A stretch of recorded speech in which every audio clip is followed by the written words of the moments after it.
സംസ്ഥാന സർക്കാർ സംഘടിപ്പിക്കുന്ന ആഗോള അയ്യപ്പ സംഗമത്തിനു ബദലായി സംഘപരിവാർ സംഘടനകൾ ശബരിമല കർമ്മസമിതിയുടെ ആഭിമുഖ്യത്തിലാണ് പന്തളത്ത് 22-ന് വിശ്വാസ സംഗമം സംഘടിപ്പിക്കുന്നത്.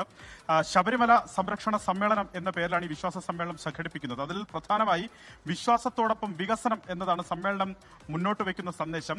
22-ന് 2 ഘട്ടമായാണ് ഈ പരിപാടി നടക്കുന്നത്. 22-ന് രാവിലെ ശബരിമല വിശ്വാസം, വികസനം, സുരക്ഷ എന്ന വിഷയത്തിൽ സെമിനാർ നടക്കും. രാവിലെ 9 മണി മുതൽ ഉച്ചയ്ക്ക് 1 മണി വരെ പന്തളം നാനാക് കൺവെൻഷൻ സെന്ററിലാണ് ഈ സെമിനാർ സംഘടിപ്പിക്കപ്പെടുന്നത്.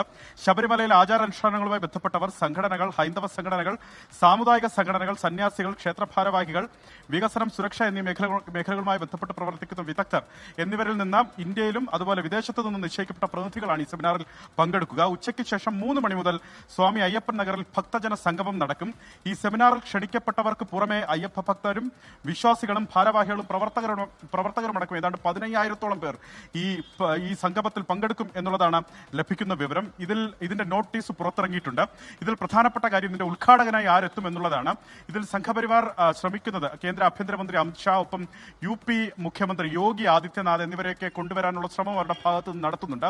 ഏറ്റവും ഒടുവിൽ ആന്ധ്ര ഉപമുഖ്യമന്ത്രി പവൻ കല്യാണിനെ എത്തിക്കാനുള്ള ശ്രമം നടന്നിരുന്നു. പക്ഷേ ആന്ധ്രയിൽ നിയമസഭാ സമ്മേളനമായതിനാൽ പവൻ കല്യാണിന് എത്താൻ സാധിക്കില്ല എന്നുള്ളതാണ് വിവരം. എന്താണെങ്കിലും ഉദ്ഘാടകൻ എന്നുള്ള കാര്യത്തിൽ ഇന്ന് വൈകുന്നേരത്തോടുകൂടി തീരുമാനമാകും.